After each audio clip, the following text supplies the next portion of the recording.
Hola, queridos amigos, queridos estudiantes. En esta cuarta charlita vamos a analizar los textos, lo que se podría considerar textos en Freud.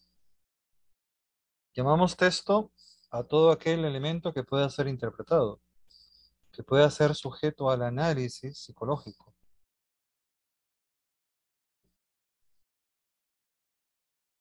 Con esto recordamos que los textos eran uno de los elementos, o son uno de los elementos que sirve para hacer hermenéutica en el mundo judío.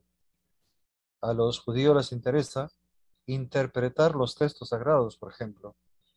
Al meteorólogo, al científico, le interesa interpretar el signo de los tiempos, las señales del tiempo, las señales temporales.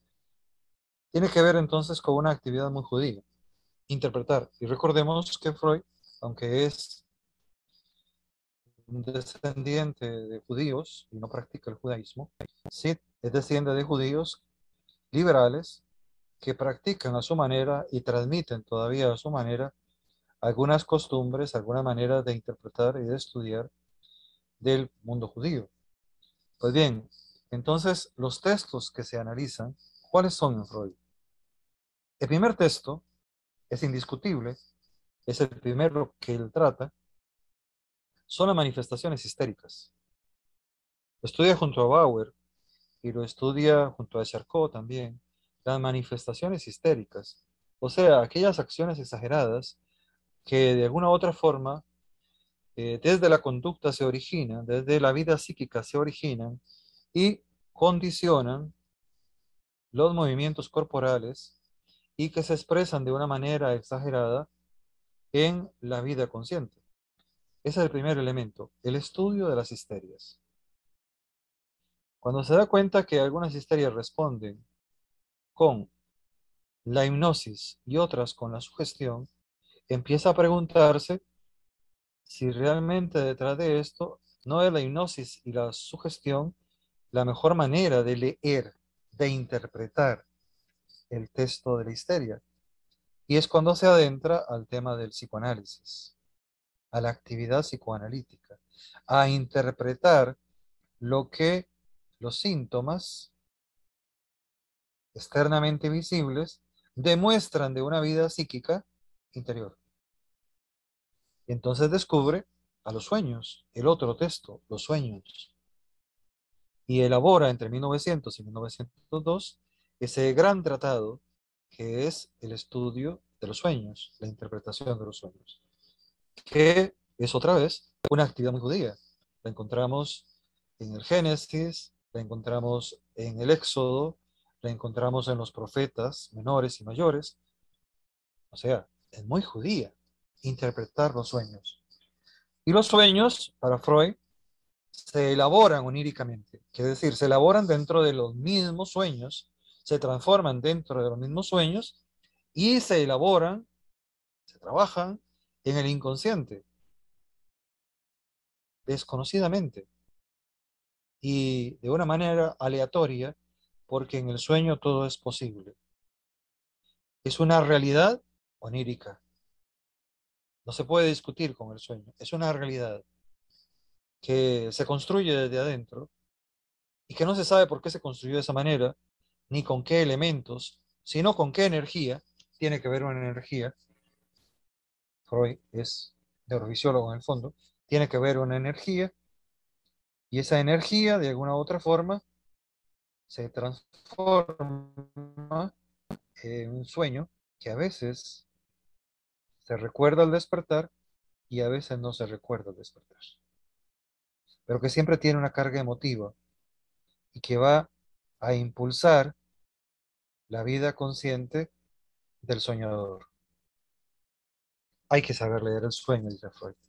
Y el capítulo séptimo de la interpretación de los sueños es una metodología reflexiva sobre el valor de interpretación de diferentes elementos que contribuyen a hacer una interpretación científica, no una interpretación esotérica, malintencionada, comercialista, sino científica desde el punto de vista de la aplicación de una metodología directa, específica y precisa.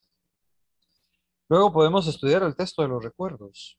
Los recuerdos están en el preconsciente, habíamos dicho.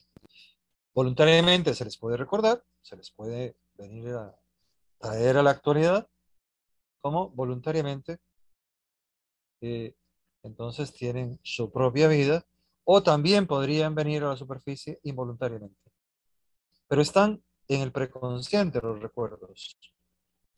Pueden ser recuerdos agradables o desagradables. Quiere decir que van a producir un placer o que van a producir un dolor. Una experiencia que no se quiere volver a vivir, pero que por alguna razón todavía se manifiestan desde el preconsciente tratando de tener una vida consciente. Y tenemos otro elemento que son los errores. Y hay multitud de errores. Desde el primer Freud que escribe la interpretación de los sueños, hasta el Freud de las lecciones introductorias del psicoanálisis, al Freud de las nuevas lecciones introductorias del psicoanálisis, el Freud del compendio del psicoanálisis, los recuerdos, los errores, son un tema muy sugestivo, porque son lo más cotidiano, dice Freud. Los errores son los más cotidianos y además lo más descuidado. Todo el mundo se descuida cuando comete un error el otro y más bien hacen un chiste. El chiste tiene relación con el inconsciente. Si alguien se ríe y alguien de lo que ha cometido el otro como un error, hay una expresión inconsciente de ser feliz con la experiencia traumática del otro. Podría ser. Entonces, los errores revelan algo. Hay errores de palabra, confundo una palabra por otra. Hay errores de movimiento. En lugar de alcanzar la copa, la quiebro, la empujo hacia atrás y la quiebro. Hay errores de muchas variedades. Hay que analizar los errores. Los olvidos. ¿Mm? A veces olvidamos algo. Los olvidos son otro material muy importante. También está considerado en la última parte de la interpretación de los sueños y en las lecciones introductorias al psicoanálisis. El estudio de los olvidos. ¿Por qué olvidé las llaves? Abrí la puerta, cerré la puerta y quedé fuera de casa. ¿Por qué olvidé las llaves? ¿Por qué olvidé la fecha del cumpleaños de un ser querido? Saber leer el olvido revela algo de la personalidad interna. Y saber leer también el texto de los deseos. Los deseos son aspiraciones, emociones, asociados a emociones que una persona siente por alguien, por algo, dentro de una situación. Es una especie de aspiración. Los deseos pueden ser contradictorios, pueden ser no racionales, y eso a Freud le aterraba, ¿no? La gente empieza a desear cosas irreales y además irrealizables, como en psicopatología de la vida cotidiana o psicopatología de las masas, como desear ser el pueblo más perfecto del mundo. Los deseos pueden ser irreales en el sentido de no materializables, pero son una realidad en el sentido de que son deseos, son algo. Y hay que saberlo leer. Y se pueden localizar entre las pulsiones. Y hay pulsiones de vida y pulsiones de muerte. Y las pulsiones de vida se asocian con deseos por ser feliz amorosamente. Y las pulsiones de muerte con deseos de destruir a otro y destruirse a sí mismo. Y eso es peligroso. Hay que saberlo leer. Y hay también el texto de las fantasías. Las fantasías son experiencias que se tienen emotivamente, que se construyen desde realidades inconscientes, pero que son muy emotivas y que salen a la superficie y que a veces son despertadas por vivencias con otros a nivel de la vida perceptiva consciente, de la vida cultural, de la vida social. La fantasía de ser una persona estimada por todos tiene su origen en una experiencia traumática probablemente generada en contacto con otros, donde fui despreciado por mi padre, por mi madre, por mis hermanos. por un docente y yo quiero amor y tengo la fantasía de ser amado, la fantasía de lograr las cosas sin mayor dolor, porque estudiar y tener un 10 cuesta mucho, estudiar y tener un buen trabajo cuesta mucho y tengo la fantasía de evitar ese dolor de estudiar, que representa estudiar, y quiero la fantasía de sueño, vivo una fantasía de lo voy a hacer todo en 10 minutos. Las fantasías son engañosas también, pero la gente vive con las fantasías y tiene un origen exterior a la vida humana y tiene un origen también interior. Hay que saber leer el texto de las fantasías. Y las palabras también tienen un peso que hay que saberlo interpretar. Las palabras pueden ser caóticas o bien ordenadas, pueden ser equívocas, pueden revelar algo de la personalidad inconsciente, de la vida inconsciente, o pueden revelar algo del deseo consciente, o pueden asociarse con recuerdos. Y las palabras están asociadas muchas veces con un desenfado o una experiencia de liberación. Cuando dije algo, siento que me liberé, que estoy descargado, que estoy realizado. Las palabras, descubre Freud, que son valiosas porque evidencian a veces una realidad sintomática, son a veces el síntoma revelador de una vida frustrada, de una vida angustiosa, sobre todo, de una vida inhibida que está haciendo manifestaciones desde el inconsciente hacia el consciente. O puede ser un canal para liberarse de una experiencia traumática.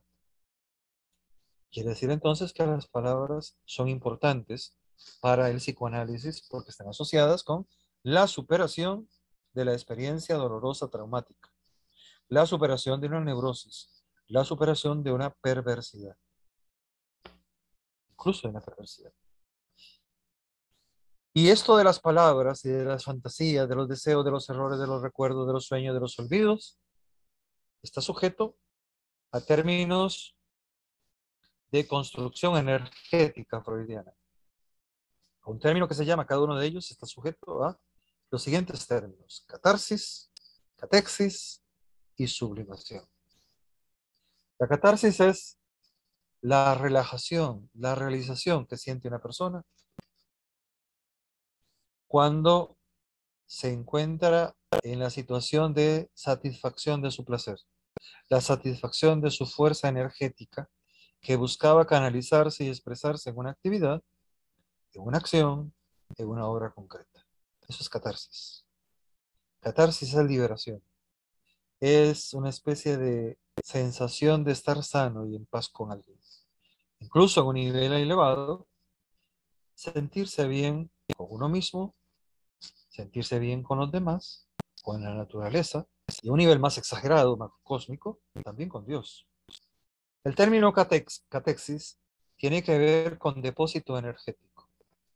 En el depósito energético, una acción, una persona, una palabra, un acontecimiento, una obra materializada, se convierten en el fin concreto en el cual una energía se transforma. Quiere decir, una energía se agota. Una energía llega a su máxima plenitud y por eso a su satisfacción, a su agotamiento como energía. Lo que intentaba el atleta era correr los 100 kilómetros y lo logró al final. Su catexis se depositó, su energía se concentra en atravesar la meta. La catexis de un estudiante será aprobar su examen. La catexis posterior, aprobar otro examen. La catexis final de toda su labor académica, tener el título académico de la universidad. Y el otro término es sublimación. La sublimación es un proceso progresivo en el cual la energía que compone el mundo interior del inconsciente, esa energía que pulula, que trata de salir y de expulsarse y materializarse desde el inconsciente hasta el consciente, no se manifiesta necesariamente de la misma manera siempre.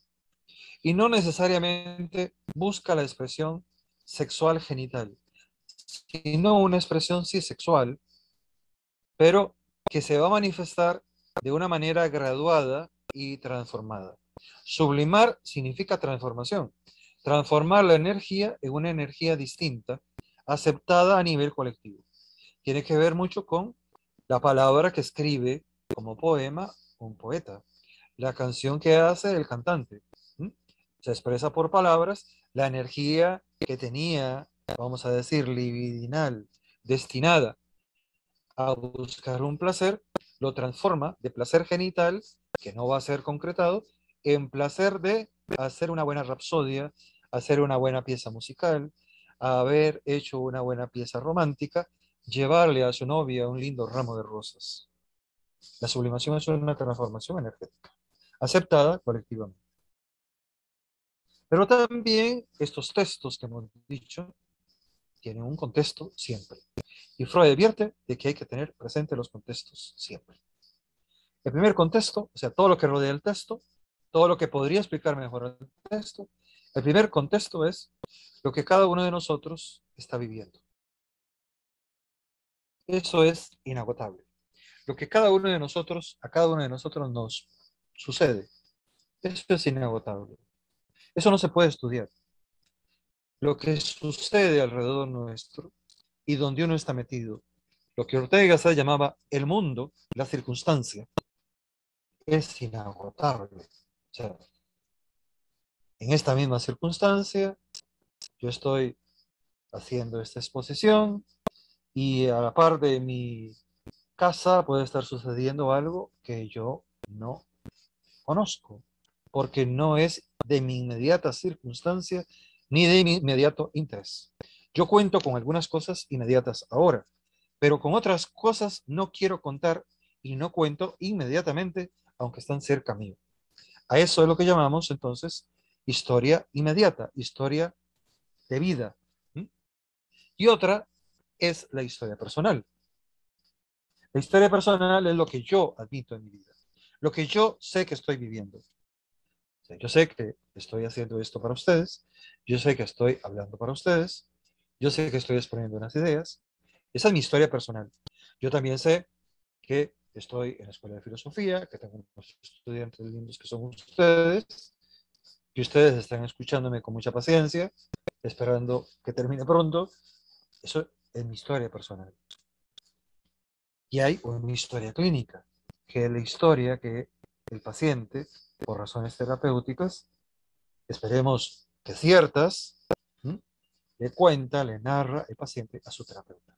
Pero advierte Freud, y esta historia clínica a veces puede estar sujeta a los errores, ¿m? Como estos que hemos dicho, a estos textos errores, a estos deseos de transformación de la realidad, a estas fantasías que en medio los pacientes pongan. A esta manera errónea tal vez de transmitir y narrar el paciente su error, su deseo, su fantasía, de equivocarse con sus palabras, de no haber interpretado bien el sueño.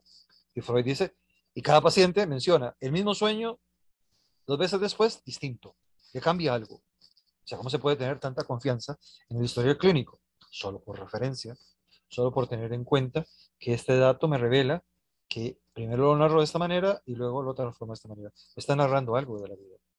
Por tanto, chicos, el texto de Freud, los textos de Freud, hay que interpretarlos, hay que saberlos valorar, hay que saber interpretar el error, el olvido, el deseo. Cada una de esas cosas tienen un valor, tienen un significado. ¿Mm? Lo que el psicoanálisis lacaniano francés va a llamar tienen un valor simbólico. Pero Freud humildemente le decía, tienen un significado. ¿Mm? Hay que entender el significado valioso que estos textos representan. Espero haberles aclarado, espero haberles guiado un poquito y hasta la próxima y muchísimas gracias.